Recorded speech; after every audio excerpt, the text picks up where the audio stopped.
Milwaukee police officer Dominique Egan Brown, who sparked riots in the city when he shot Sylville Smith, has been arrested and charged with raping a man. Prior to the sexual assault, Egan Brown and the victim had spent the night at a bar drinking heavily and watching the riots. The unidentified victim also stated that he believed he was drugged by Officer Egan Brown at the time of the assault. That night, before they left the bar, AV1, as he is referred to in the complaint, said that Egan Brown bragged to him that he was the boss and that there were no limitations on how he lived and that he could do whatever he wanted without repercussions. Shortly after they left the bar, the victim said that he couldn't remember anything until he awoke to Egan Brown raping him. Officer Egan Brown claimed that the sex was consensual, although he admitted to a sergeant, identified as his mentor, he called looking for help covering up the crime, that the victim was extremely drunk and acting funny at the time. That, of course, means that legally it wasn't consensual, something that Egan Brown should be well aware of being a police officer. Beyond that, he is also facing 2 counts of prostitution for offering 2 people money for sex on at least 3 occasions dating back to 2015. In addition, he faces another allegation of sexually assaulting a different man in July and taking nude photos of that man while he was passed out.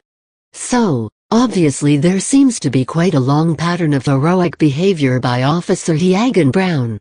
Via the Chicago Tribune, Egan Brown took the victim to a bar late on the night of August 14 where they drank heavily and watched TV as coverage of the protests aired, the criminal complaint said. The victim told investigators that Egan Brown bragged that he was the boss and that there were no limitations on how he lived and that he could do whatever he wanted without repercussions, the complaint said. The victim told police the day after the alleged assault that he had trouble remembering everything that happened after they left the bar, but that he felt drugged. He said he woke up to Egan Brown sexually assaulting him. His eyes teared up as he recounted the details, the complaint said. According to the complaint, the man was nearly unconscious when Egan Brown took him to St. Joseph's Hospital early on August 15. The officer told a security guard who helped him wheel the man inside that the man had had too much to drink and was completely zoned out of his gourd, the complaint said. But when nurses began providing aid, it said, AV1 flipped out. It quoted him as saying, help me, he was touching me. The terrified man grabbed the security guard's arm with a little child death grip. And after he was secured in a 4-point restraint, out of sight from the defendant, he exclaimed, he raped me, the complaint said. Later that morning, Egan Brown texted his mentor, Sergeant Joseph Hall, saying he had messed up big time, the complaint said. Need your help big time.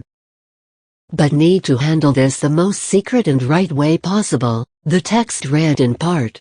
The sergeant told investigators that Egan Brown claimed the sex was consensual but admitted that AV1 was messed up and acting funny while at the defendant's residence. Using photographs and other data from the officer's cell phone, the complaint said, investigators determined that Egan Brown offered 2 other people money for sex several times, in December 2015 and in July and August of this year, and that he sexually assaulted another unconscious person in July, and photographed that victim naked without that person's consent.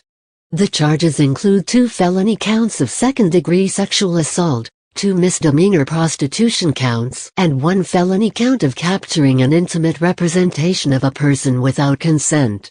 Of course, like most bad apples that finally do something bad enough to force the good cops working with him to impose some repercussions on them, Officer Egan Brown has a history of misconduct that should have caused him to be removed from the barrel long ago. However, it was instead ignored, creating that I'm the boss who can do anything without repercussions attitude that eventually leads to a murder or at the very least unnecessary use of force that is just too big for their mentor to help them out big time with. Part of that troubled history includes his probationary period having to be extended for unspecified reasons when he was first hired. Several people within the community also came forward with stories about overly aggressive behavior by Hagan Brown prior to the shooting of Sylville Smith.